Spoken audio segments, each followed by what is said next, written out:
I'm on your Yep. Twitch. I have it open. Yeah, so hey, what's up? Oh, my what's up stream? Thanks for watching.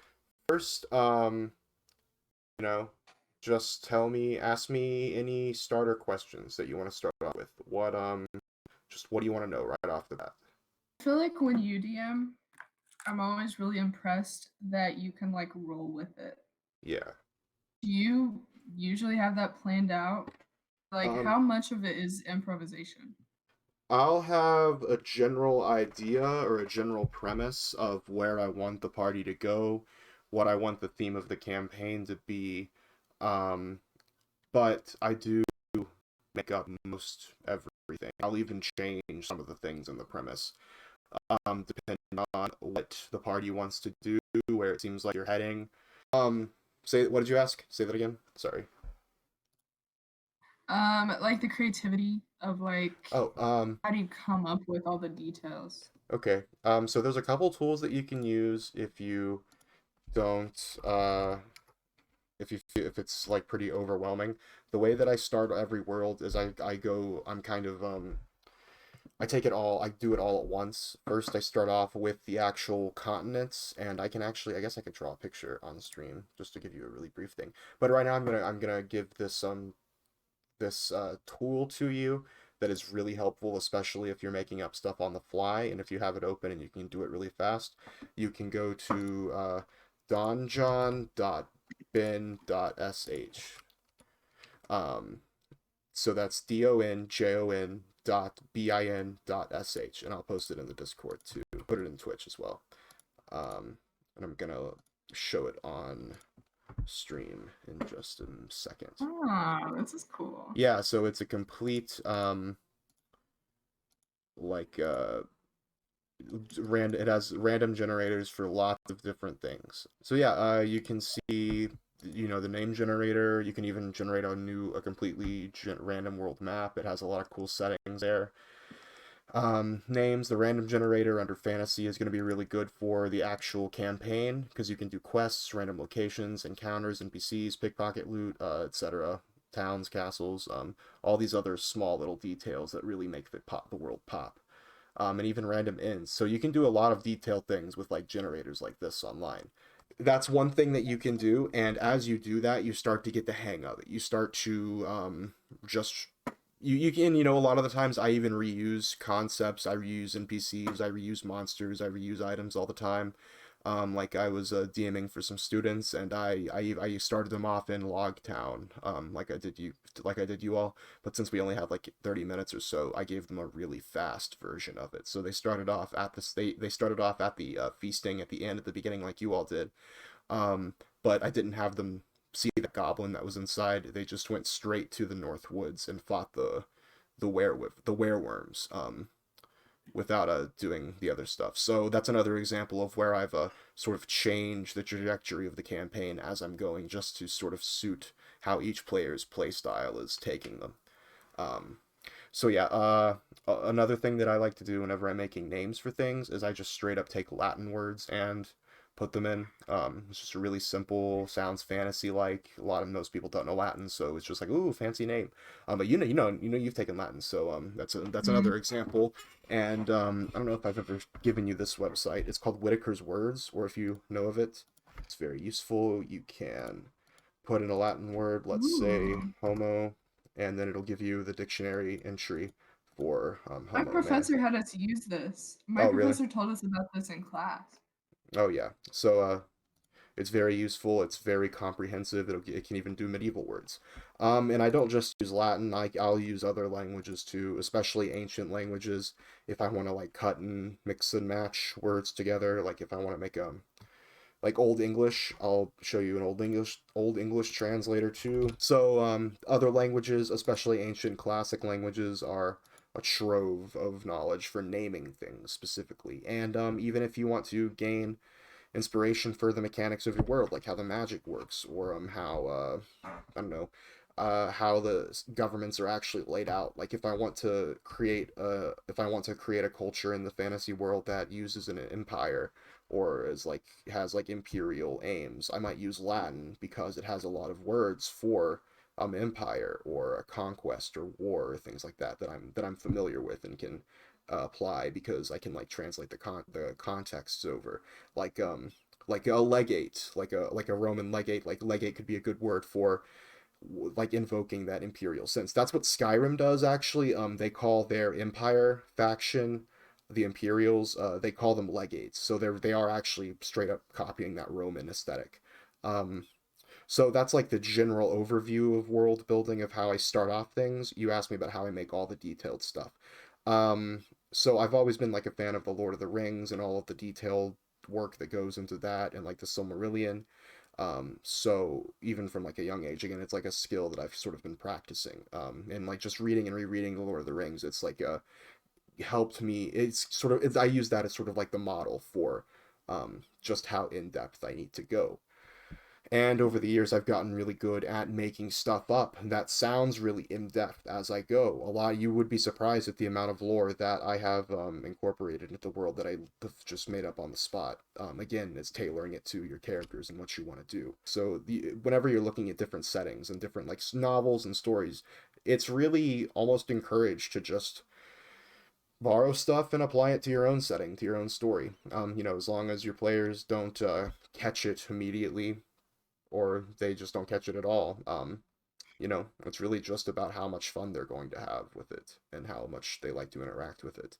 Another setting I made, I used, our hometown as the setting for a apocalyptic Fallout campaign. The D&D setting I basically used the D&D rules, switched some stats around, like instead of swords, well, they could have gotten swords, but I added like stats for like guns as weapons, guns as items, lasers, stuff like that. And there's actually supplements for D&D that you can use. I think I just made it up myself, and they were fine.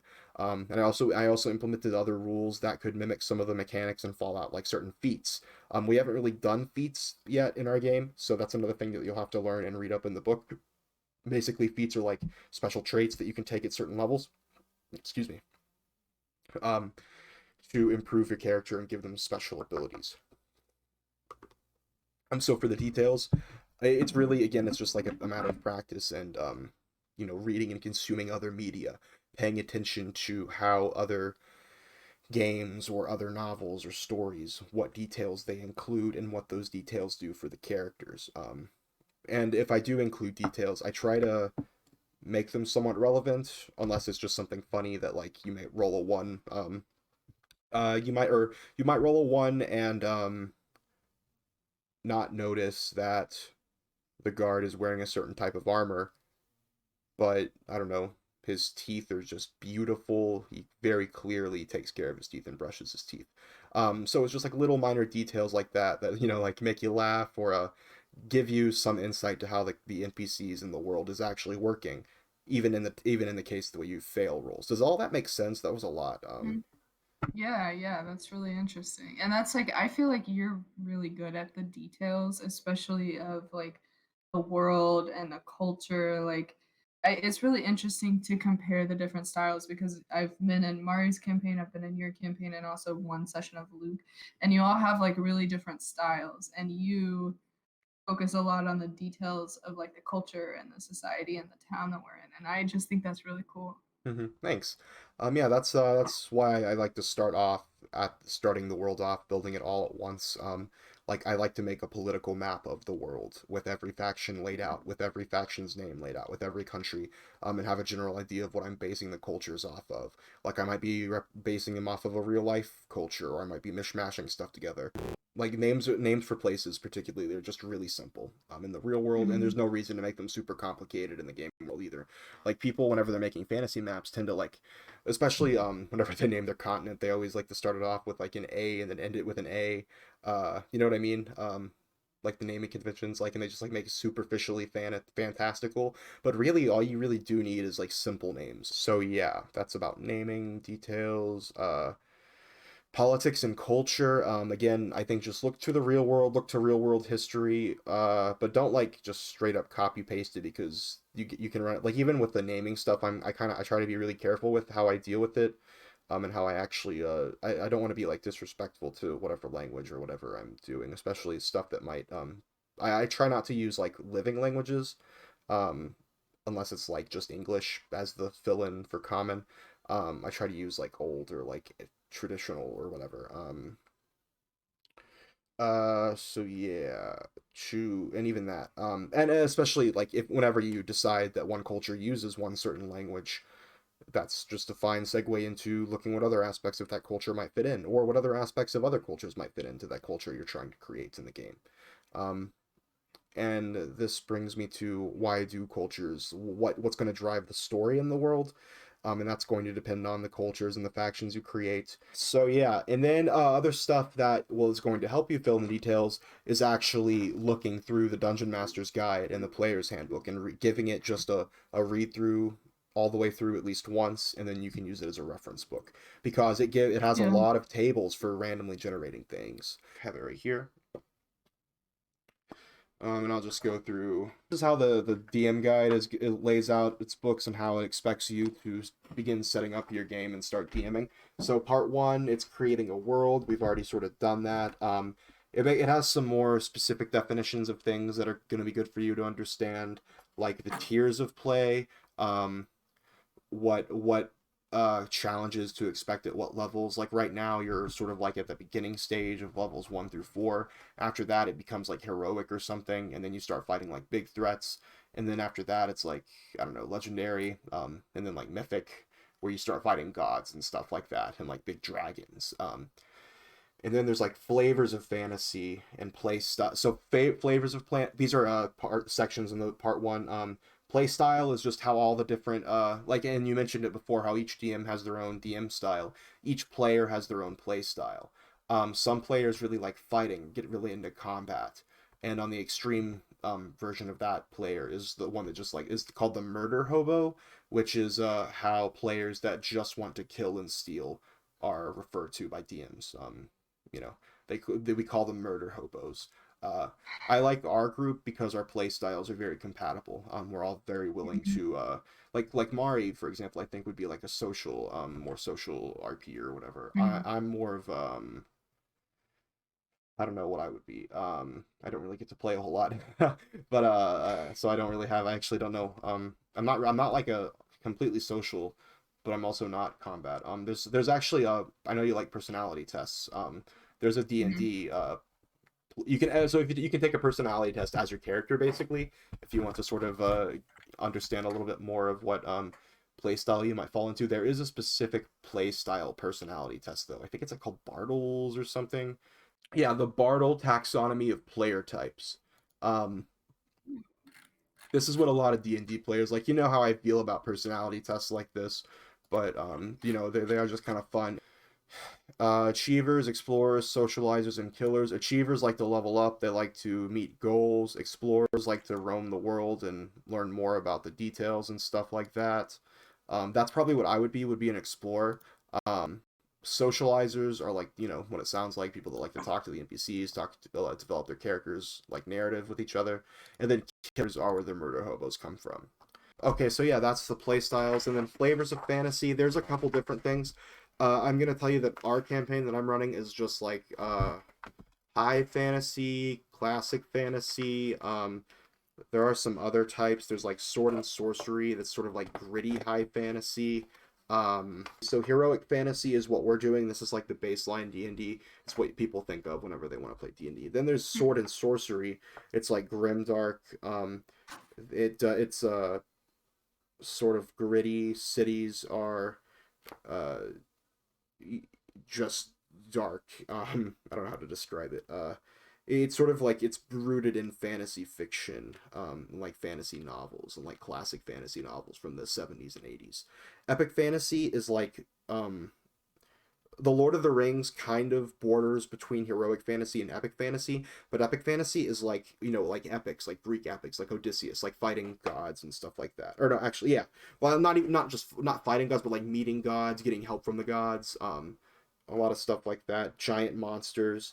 Then mythic fantasy is actually mythic fantasy, the game this says, is more like myths and legends, like Greek tales and like Gilgamesh, and stuff like that. So this is where the gods are actually like in the story, like they are, they're like it's like traditional stories, or like whatever. So then there's dark fantasy, intrigue, mystery. Mystery was what we tried to start with that one game that Mari ran.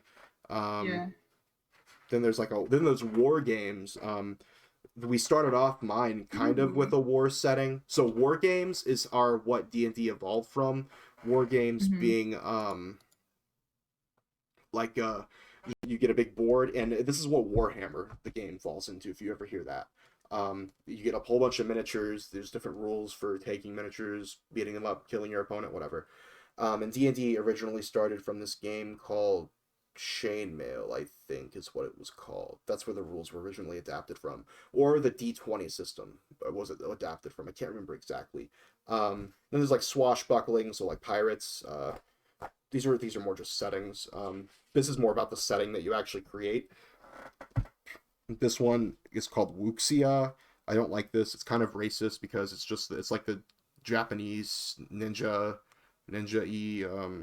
sensei type thing. You know what I mean? Um, Yeah. so yeah, and you're not bound to just one of these settings. You can mix and match. And are you familiar with like multiverses? Not really. I mean, do you know what a multiverse is? Yeah, like a universe. Well, yeah, but like a multiverse, so like alternate realities, different planes of existence. Um, Okay. that's just another thing that's in pretty much most D&D settings, unless it's like a realistic setting. That Would that sort of be like that? Would that sort of be like what Luke did with his? yes, I think I don't remember exactly. Or Um, we were like pulled into this other world where they yeah. had like different gods. Well, we don't actually know. I don't think we got to the part where we actually figured out what the setting was, but that's it. That's an example of Yeah. like at least plane hopping. It could be, it couldn't be a major part of your world that there are different planes. In the Forgotten Realms, which is like classic D&D, it's a whole multiverse of planes. There's like a fire elemental plane, a water elemental plane, an air elemental plane. There's hell. Hell is a different plane. So in Greek, and if it's in like an ancient Greek setting, going to hell or going to the underworld would be sort of like going to a different plane of existence, or going to heaven, or going to Olympus would be like going to a different plane of existence. The characters would have to find a Okay. way to do that, and there's like different spells that clerics and wizards can get that let them plane hop, that let them do stuff like that. Another fun one is like the shadow plane. It's like a plane of darkness and shadow. The negative energy plane. That's where like zombies are come from in the Forgotten Realms because the negative energy is how they get powered. So I'm just going through the DM's guide really quick to give you just a really brief overview. Part two is where give you a rundown of creating adventures, and it'll introduce you into creating encounters and random encounters. So the adventure this is basically going to give you a little introduction into story writing. So I don't actually a Mm-hmm. lot of this book I just skip through because I know it already from English class or like intuitively or whatever. So if you want to, but I think it might be useful if if you aren't interested in learning it. Yeah. So it tells you what published adventures are, gives you like adventure structure on 72, and then it tells you different adventure types. You can have an event-based adventures, location-based adventures. An event would be the goblins are sieging. A location-based would be you need to travel to Mount Doom or whatever. But then encounters is something that you need to be familiar with. So an encounter is what they call anytime monsters attack and you go into combat. Basically, that's called an encounter. I think the general rule of thumb is that you have 3 encounters in a 4-hour session. So you should ideally either be fighting or having like an NPC obstacle to face in a 4-hour session. Okay. So an encounter doesn't always have to be just straight up combat. It could be like a social encounter, like whenever we were in that kitchen in that one game.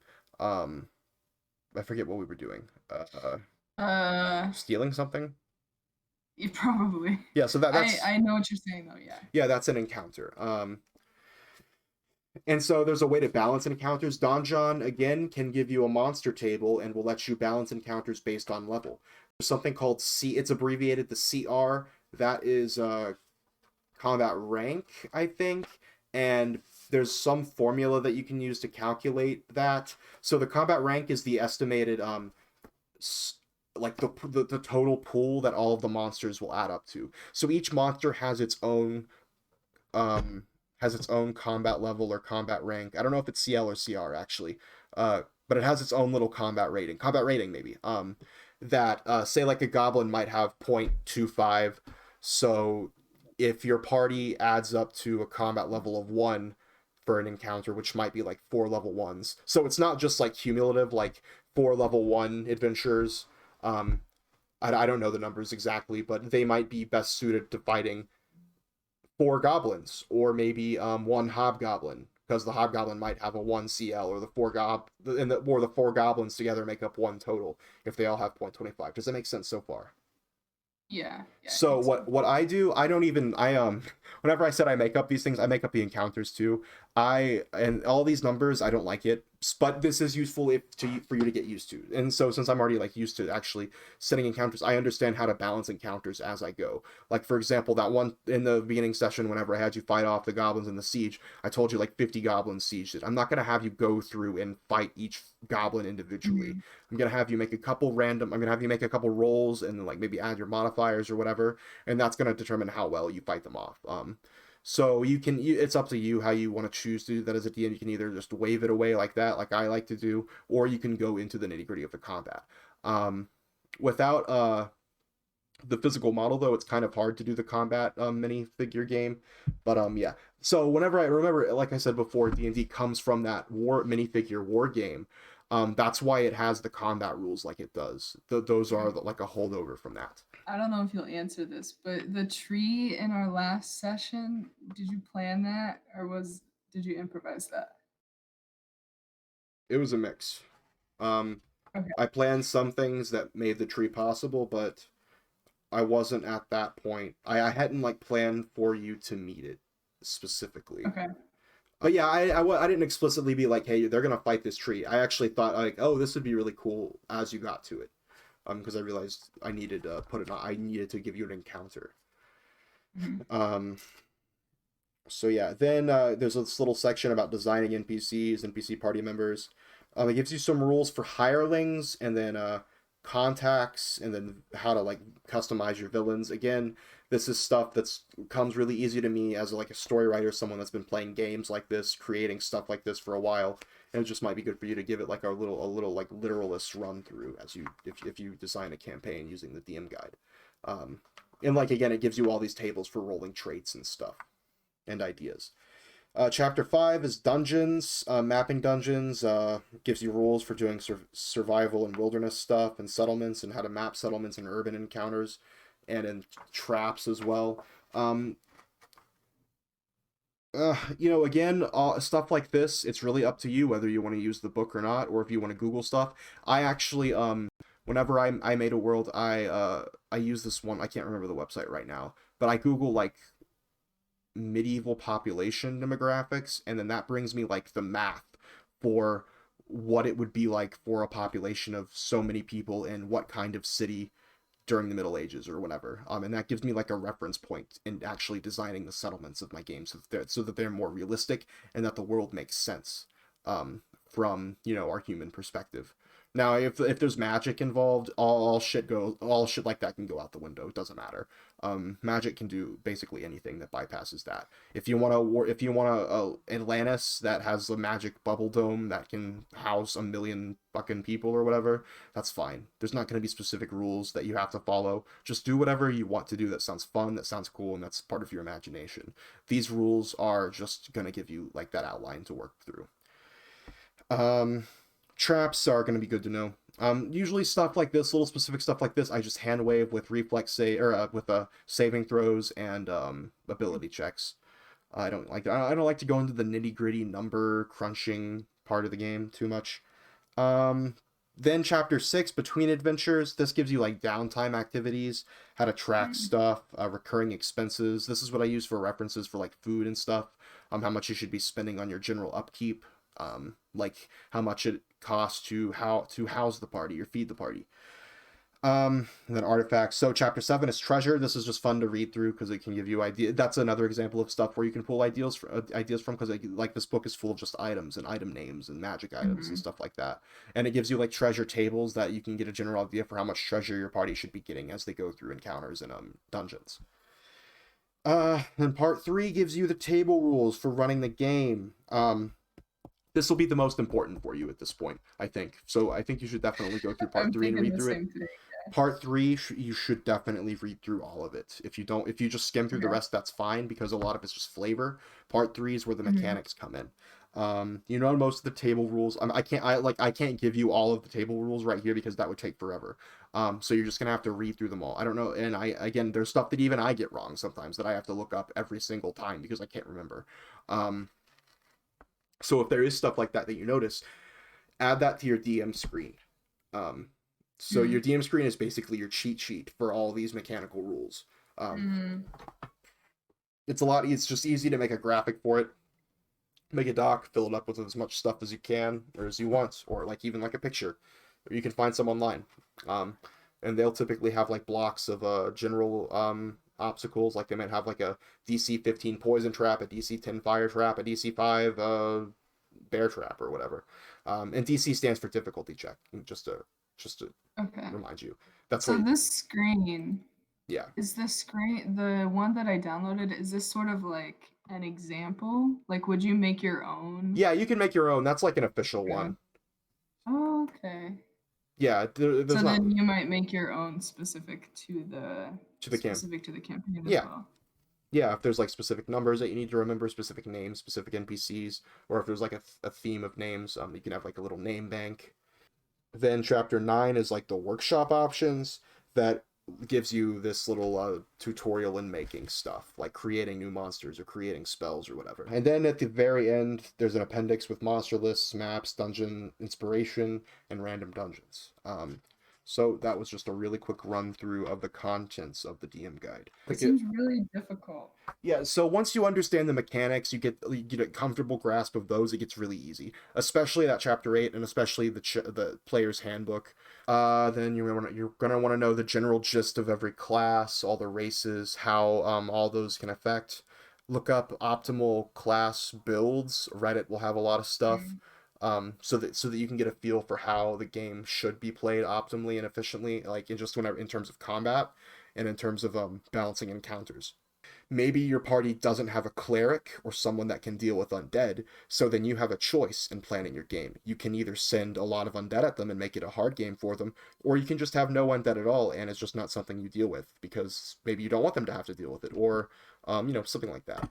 Well, so you feel comfortable? Do you feel good about? Feel that this has been useful? Is there anything that you Yeah, want yeah. me to do better or to do worse? at No, this was a really good overview, I feel like. Because I didn't even know all of this existed. Mhm. And I just didn't know that it was so detailed like this. It's really interesting. I'm starting to understand how you would be able to use these resources to build a Mhm. campaign. Yeah, so play So around on that's really those. Mhm. Play around on that website. Look up more generators yeah. online. Even start making a world. You can use one of those fractal generated things, or just start take out a piece of paper, draw something Mhm. fun that you can do. Is that people like to do? Say they like to just say this is like a table. They like to throw some dice on it, trace the shape that Mhm. comes out, and then depending on the numbers that come up, they change the stuff that actually gets generated there. So like a 1 Oh, might be a culture that has magic users, and a 2 might be a mountain range, um, stuff like that. that's really cool. Yeah. So there's just a lot of different ways that you can use to generate the world. And like Small Bear Plays Games just said in my chat, that their partner is a professional DM. There are people that do this professionally that do it for money. So if you want to see how other DMs uh do go about their business, just Google professional DM for hire. There's going to be a lot Mm. of websites. I don't know them specifically off the top of my head right now. Maybe Fuzzy Bear, Small Bear can link me one, or just tell me one and I can link it. But you can see how they present themselves, the resources they offer, what they're offering to people in their packages, so you can get an idea of what you should be doing too. Start playing games. That's the website. That's one website for professional DMs. And one person that I follow, one DM called Jenny D. That's JINNYDI. She's a cosplayer and she has a thing on there. I didn't recognize her whenever I was looking on the website. Have you I've watched seen her her? YouTube video. Yeah, Yeah, I've seen her YouTube video. yeah. She's a professional DM on. Well, I don't know if it's on Start Playing, but she's on there Oh, too. Would it be easier to do it online or in person? Because I if you I, were in person, I you think have to find people around you I know that's the thing. I think a lot who are of willing to pay. I know professional DMs usually get most of their business online, I think. Mm, But in person, I think I would be able to tailor the experience to them better. Just because I don't like Roll20, which is another D&D website, and that's yeah. what most people use. Someone showed me Critical Role on Twitch. I didn't know this was a thing. Do you hmm know what they are? that's a D&D podcast. They just Apparently everybody knows. yeah. I don't really listen to them. But yeah, I know a lot But of people they are. so I watched part of a stream, and one of the like boxes on their Twitch stream was like a physical board that the DM was like hmm moving all the Yeah, characters yeah, yeah. around. So that's what most do in person. You have a physical grid, erase like board that you can erase and draw lines on, um, and put tokens or put mini figures. I use Legos sometimes too, Oh, because nice. they're like a perfect size. Um, Yeah, you can like build stuff with mhm. them. Yeah. Well, thank you for listening to me. We should schedule another lesson for something more Yeah, specific, maybe like a writing workshop or something. yeah. Thank you all for Okay. watching. This is Amanda. What's your YouTube channel, if you want to say it? I think it's just Amanda Burton, Burton, and Okay. I'm posting our D&D games on there. Okay, yeah. So if you want to follow our D&D games, The Goblin Menace, go and subscribe to her YouTube channel. Yeah. Thanks for watching, y'all. I'll see you later.